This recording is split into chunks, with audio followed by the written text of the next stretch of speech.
Welcome, everyone, to the Your Valued CPA podcast. I am so happy that you're here. One of my favorite topics of all time is talking about businesses, taxes, money, tax strategy, and how it all flows together. A lot of the times when we're business owners, we don't know what we don't know. So, who do we rely on to be able to get that information?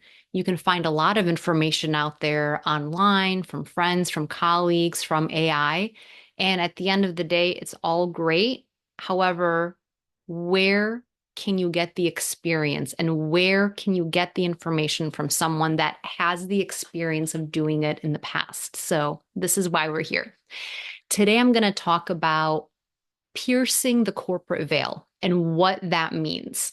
This is one of those really interesting topics because it flows from what business owners don't know when starting a business. And these little things that I'm going to talk about in just a moment, commingling, corporate minute books, opening up bank accounts, keeping everything separate, these things are a priority and a must and a must and a must. They are absolute musts when you're starting your business. I can't emphasize that enough. So, if you're looking to cut corners somewhere, these are not the places to cut corners in because at the end of the day, you want to make sure you have good, solid records that house a wonderful paper trail and an audit trail. That way you can go back in your records and check whatever you need to double check. Your CPA or tax preparer or tax strategist can do the same. And if the IRS ever audits you or if any of your transactions come into question, you have the ability to do so. And the only way you can do it is if you have proper record keeping, which will be a future discussion. Today, I want to talk about the topic of the corporate veil. Okay. So, what is the corporate veil? In my first episode of What Business Owners Don't Know When Starting a Business, I had mentioned that as soon as you start your business, the reason you're doing it is because you're separating the entity. The entity is not you, and you are not your entity. So, this is now a flow into the next layer of the conversation. So, how should the entity act when it's not acting as you, the individual? That is the question, and that is the corporate veil question. So, one of the things that we have to make sure we're doing is as soon as you open up your business, remember, you're registering it with the state and you're applying for an EIN number with the IRS. The next thing you're going to want to do is make sure you have proper bank accounts and or credit cards opened for the business in the name of the business. Once you start getting into the business world, you are no longer operating from your personal accounts. I don't care if your personal credit card or your personal checking account has a high limit or you have a large balance or you have everything programmed in there for bill pay. It doesn't matter. You are starting fresh because you started a new entity. So what does that mean? Okay.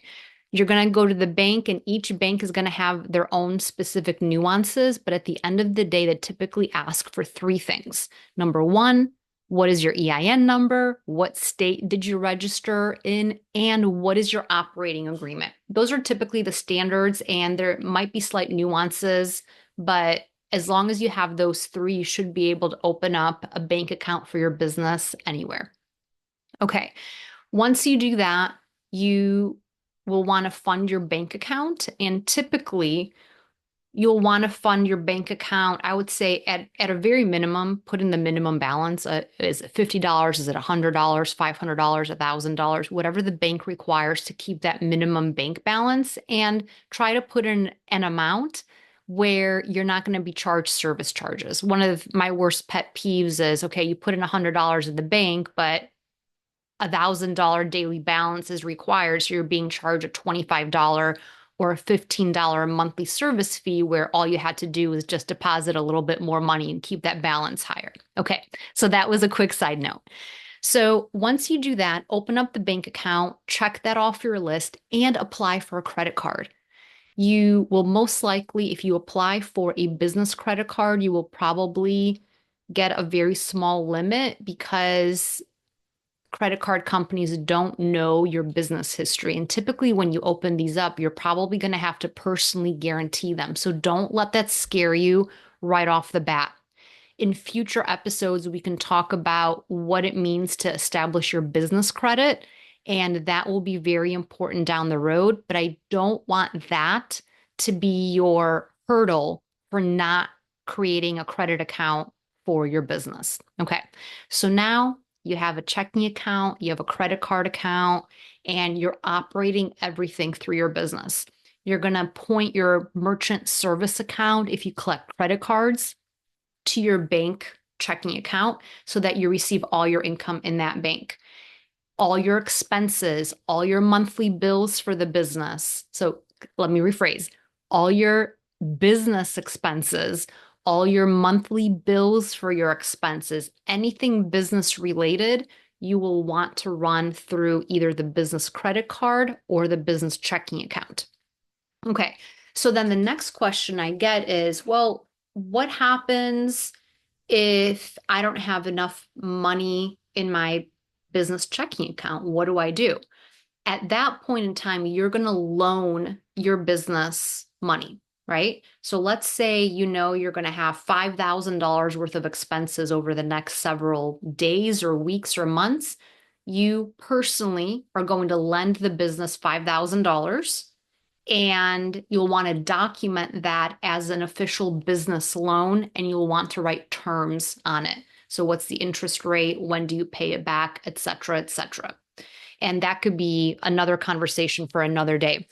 But you want to make sure you document that, because when your accountant at the end of the year sees that $5,000 deposit, we want to make sure that they record it properly and they're not recording it as income, right? Money in doesn't mean income.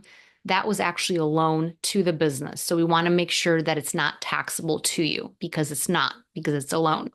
Okay, so once you have the money in, you lend the business $5,000 in this example, then you can utilize your business bank account, business credit card, and use it for business purposes. Okay, so that is really, really important. Okay, so then I have another major question, and that's typically, well, Marta, I haven't set up my business bank account. I've had my business for a while and I run the business through my personal checking account.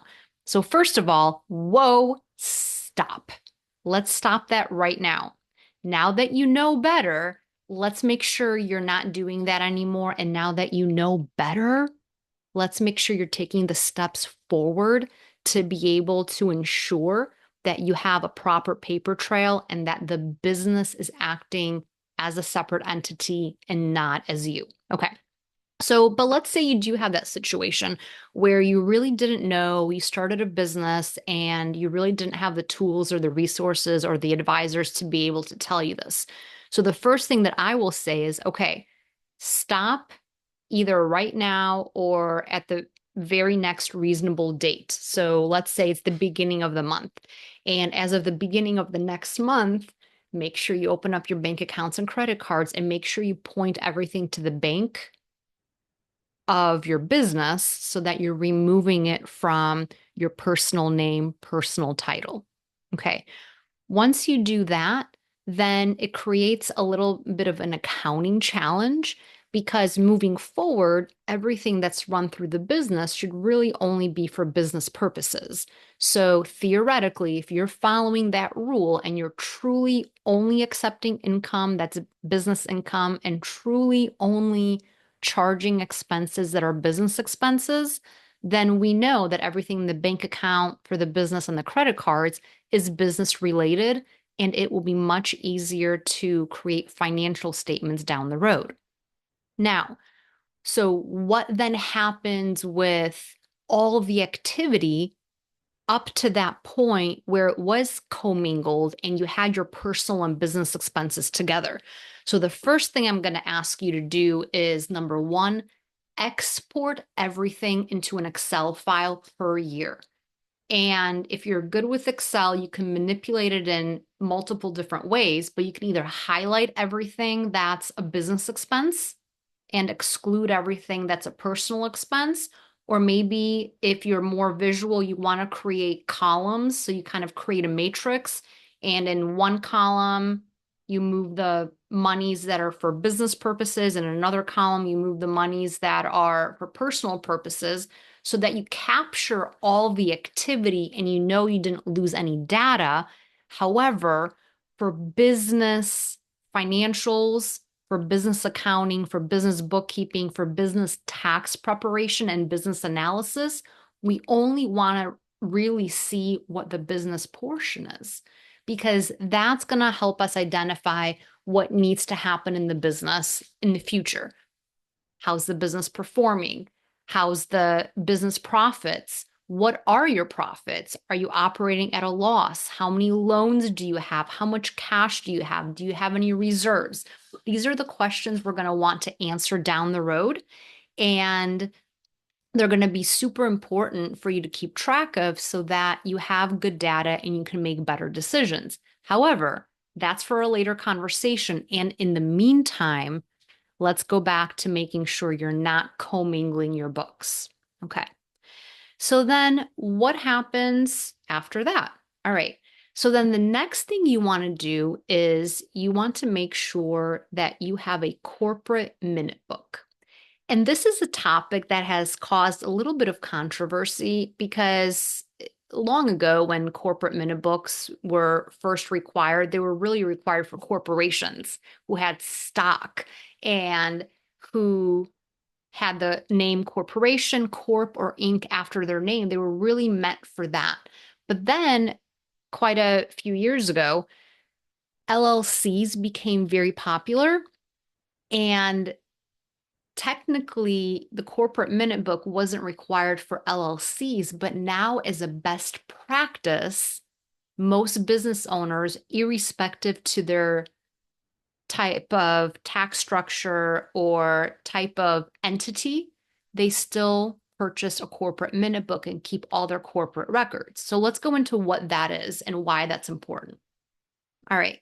So a corporate minute book, it's essentially a binder with tabs that shows all your decision making that you've made as a business owner from the beginning of time, from the moment you started your business.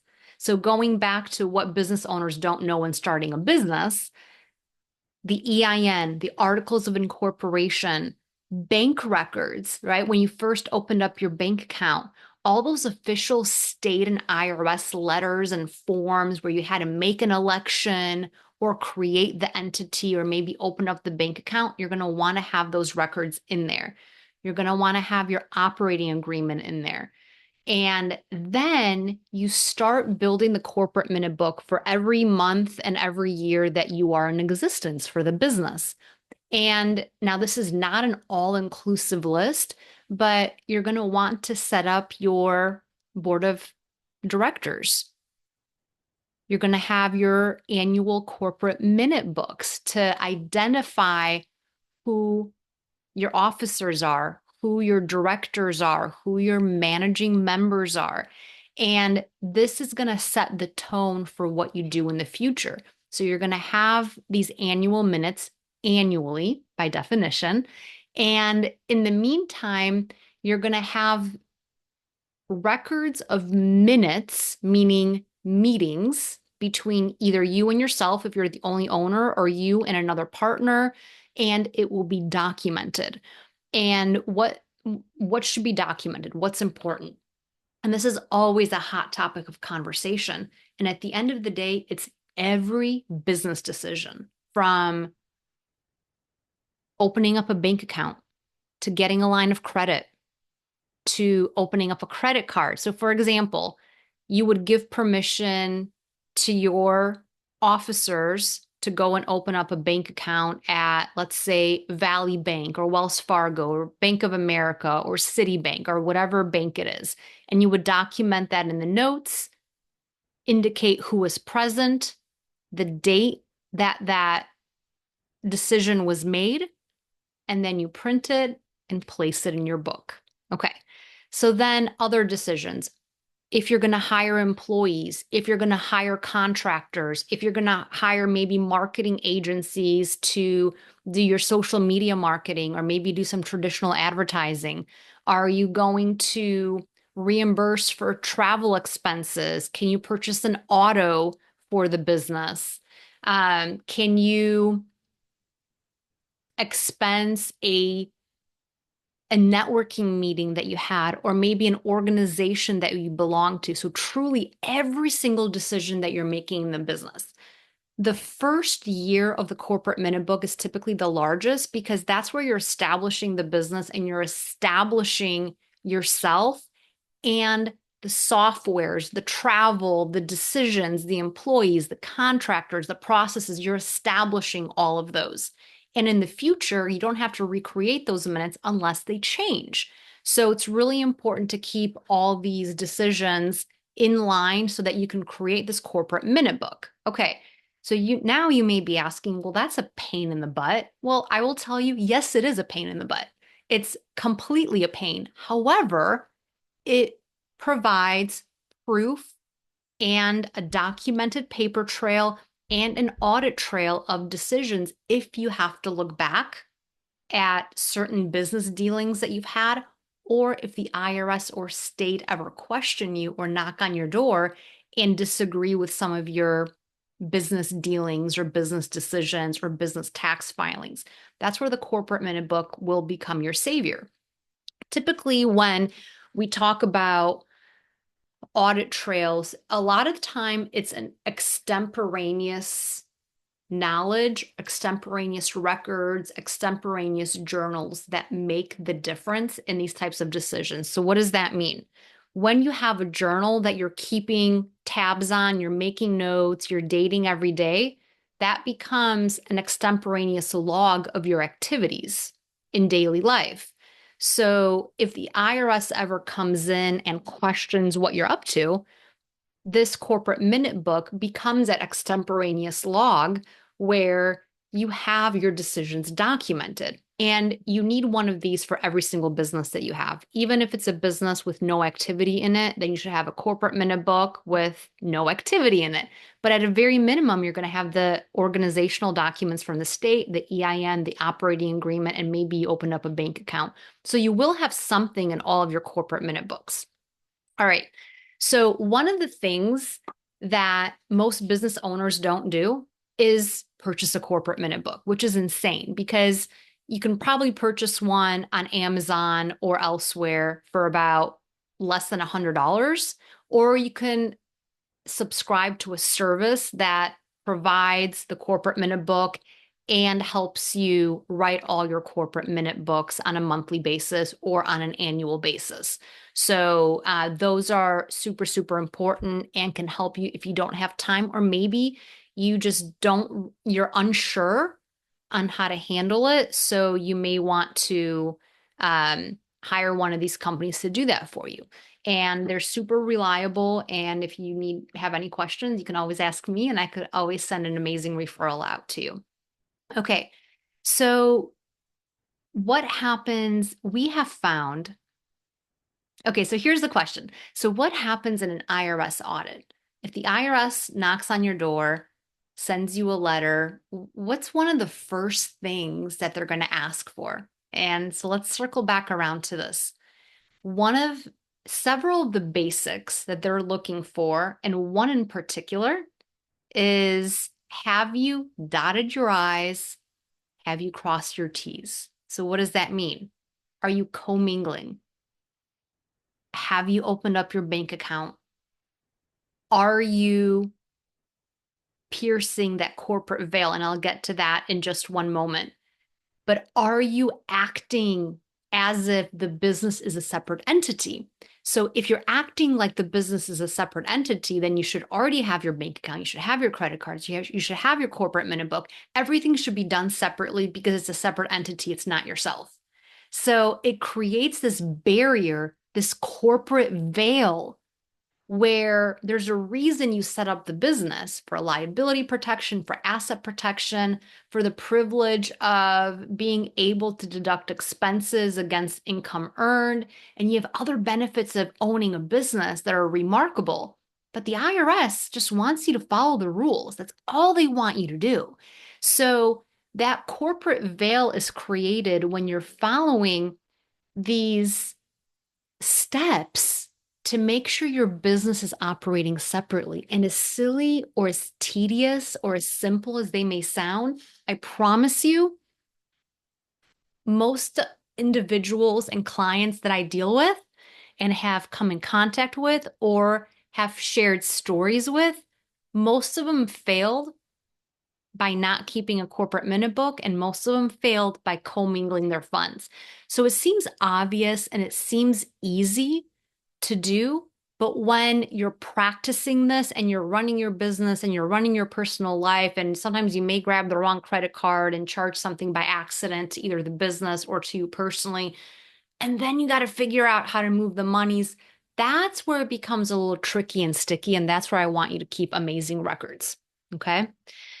Another thing that is really cool and pretty neat, I would say, about the corporate minute book is you can set thresholds. So, for example, when I travel to do my public speaking engagements across the country, right? Instead of writing a corporate minute about me traveling to San Diego, for example, and purchasing plane tickets and purchasing the hotel space and maybe some incidentals in between, instead of doing that for every single time I travel, we have a like a blanket statement that says, any charges per trip not exceeding, let's say, $3,000 are approved. Anything over $3,000 for one trip must be approved by the board or something like that. That way, if I know I'm traveling every month, 12 times a year, and I know that my travels are $3,000 or less for the business, right, for my public speaking engagements, then I don't have to write a corporate minute 12 times a year. I only have that one. But anytime it exceeds that $3,000 threshold or whatever threshold you put on there, that's when I would write a separate corporate minute book. So there's best practices in that. And I'm happy to share those with anyone who's wondering. But I cannot emphasize enough how important this book is, this record keeping tool. So okay, so going back to, all right, the IRS knocks on your door. The first thing they're going to ask is, let's see your incorporation documents and your corporate minute book. I kid you not. They will ask you for those two things first because they want to see what they're trying to do is establish a baseline for how thorough you as the business owner are. And they're picking up on these little things. And the more I's you've dotted and the more T's you've crossed, the happier they're going to be because you're more and more compliant. But the less of these things you do, the more they're going to poke around because they're trying to prove to themselves whether you are or are not commingling your business with your personal life. So that's really, really, really, really interesting. What else with the corporate veil? Okay. So some of the really important decisions with making sure you're documenting are loans and lines of credit. And very specifically, when you're a shareholder, a 2% or more shareholder of your business or your partnership, whether it's a C corporation, S corporation, partnership, right? You're held to a higher standard according to the IRS, and you do have to follow more rules. So, one of the things that people get caught up in, and the most common mistakes that I see are when they are dealing with their automobiles and reimbursements. So, both completely different topics, but both super important to note. So, for example,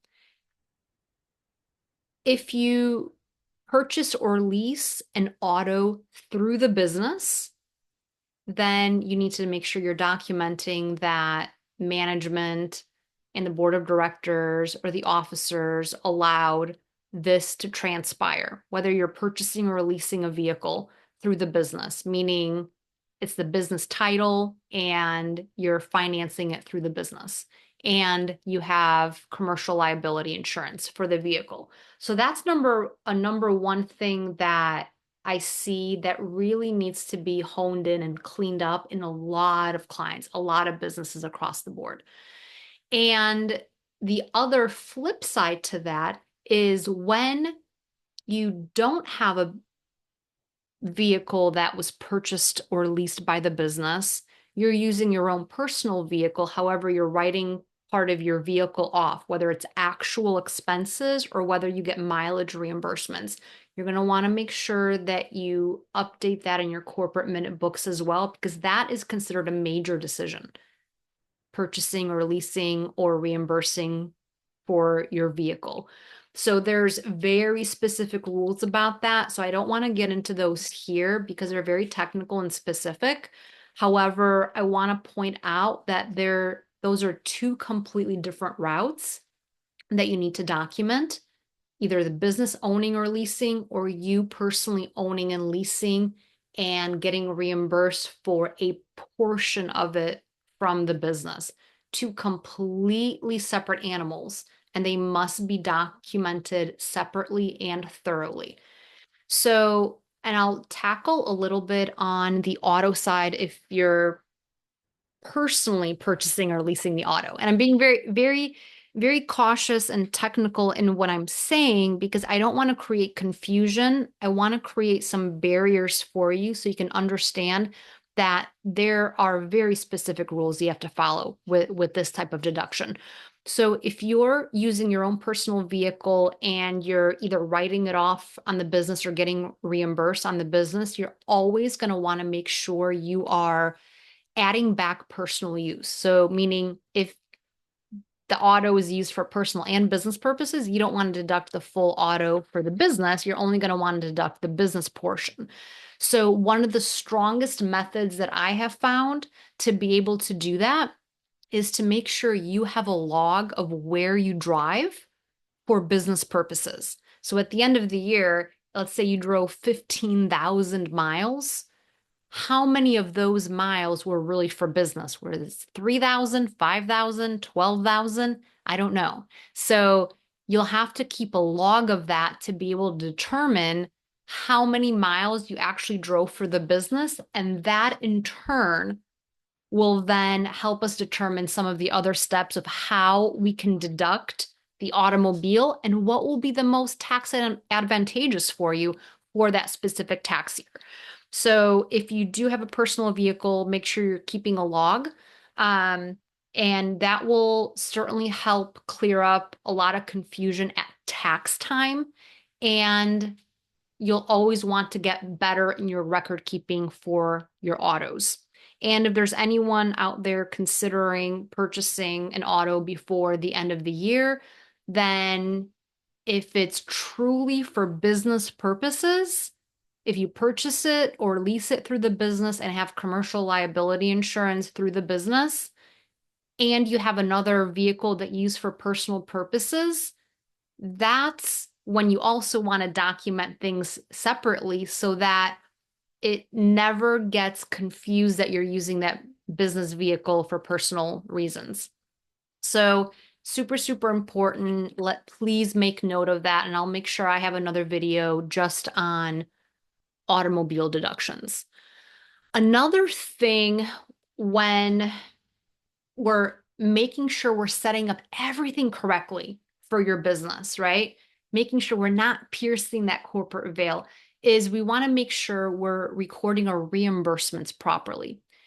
This is a hot topic always. However, it's the most important when you're trying to uncommingle things, or if you really paid for things personally and the business needs to reimburse you. And that could be for a lot of reasons. And let's use the number one reason that I've seen is I have 10 I have 10 credit cards in my wallet and I accidentally grabbed the wrong one when I went to buy, I don't know, let's say something at Target for your kids, right? So how do you get reimbursed for that? So the best practice is to think of yourself as an outside party, right? So let's say a stranger came up to you, or, well, let's not even say stranger. Let's say an employee came up to you and said, hey, I bought these pens for the business. Can I get reimbursed for them? You would ask the employee for a receipt, and the best practice would be for them to give you a reimbursement form, meaning just the details of where, what day, what the amount was, what the employee's name is, and what the total reimbursement is. So you'd have them fill that out, and then you'd either reimburse them in addition to their payroll, or you'd reimburse them with a separate check. That would be accountable. Okay. And then so following that logic, when you need your own reimbursements, you're going to do the same thing. The biggest mistake that I see is people randomly transferring money from their bank account to their personal account and calling it a reimbursement, but there's no paper trail for that. And we want to create a strong paper trail and a strong audit trail. So what does that mean? Okay, so once again, you went to Target and you bought your office supplies for your bathroom and your kitchen at Target, but you accidentally use your personal credit card. So what you would do is you would keep that receipt at Target. You would fill out an expense reimbursement form. So it's the employee's name, or the owner's name, the date you're submitting the reimbursement, and then below that, you're going to itemize all the reimbursements you are requesting. So it'll be the date, the store you went to, and what you've purchased, and the total of that purchase. So let's say the total was $87.13. So you'd write that out and then you'd submit the total for $87.13. You'd give it to your accounting department or your bookkeeping department, or if you're not that big yet and you are the accounting and bookkeeping department, make sure you file it away and scan it, and then write yourself either a check for the reimbursement, and in the memo write reimbursement, or transfer monies from the business account to your personal account. But in the memo, once again, reimbursement, see reimbursement number 1 or 17 or 27. Keep it itemized so you have very, very strong records. I hope this is helping. I need to take a breath because this is a lot of info. And okay, so when we talk about reimbursements, we want to make sure we document. And let's go back to, you're really trying to clean up your business and you're really moving away from running your business from your personal bank accounts. Let's go back to that scenario, right? So moving forward, you're running everything through the business via the business banking or credit card account. Awesome, amazing, give yourself a high five. But then you're trying to really get reimbursements and you're trying to clean up everything else that you kind of commingled. For that part of the year, what I would do after you've exported everything to the Excel spreadsheet, document every single thing that's for the business and attach all of that to the business reimbursement form. That way it's your support for things that you've charged on your personal checking account and or personal credit cards. If you have receipts for those, make sure you include the receipts in there. And if you don't have receipts, then let's at least have the bank charges. Which brings me to another point of documentation.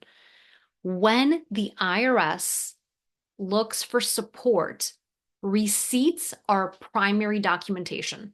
They're the primary source documents, receipts and the details of the receipt. Secondary documentation and secondary sources are bank and credit card statements, meaning we know you charged it for the business, but there's no detail of the credit card, or excuse me, there's no detail of the actual receipt. So there's primary and secondary documentation. So you want to make sure you keep both. I have seen audits for clients and colleagues where the IRS only wanted primary documentation, even though the people were able to provide secondary proof. And I've had some auditors find secondary proof acceptable. So it really does also matter about the mood of your auditor. I kid you not. Seriously. It really depends on the mood of your auditor. But at the end of the day, the more primary documentation you have, the stronger your paper trail and your audit trail is. But if you don't, at the very minimum, make sure you have your secondary documentation, your bank statements and your credit cards.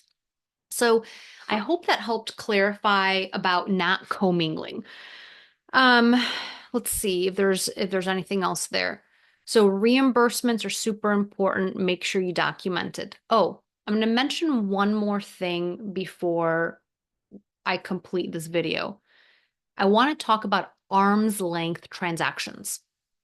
Arm's length transactions, imagine you just outstretching your arms left and right. Arm's length transactions. I literally and figuratively mean it.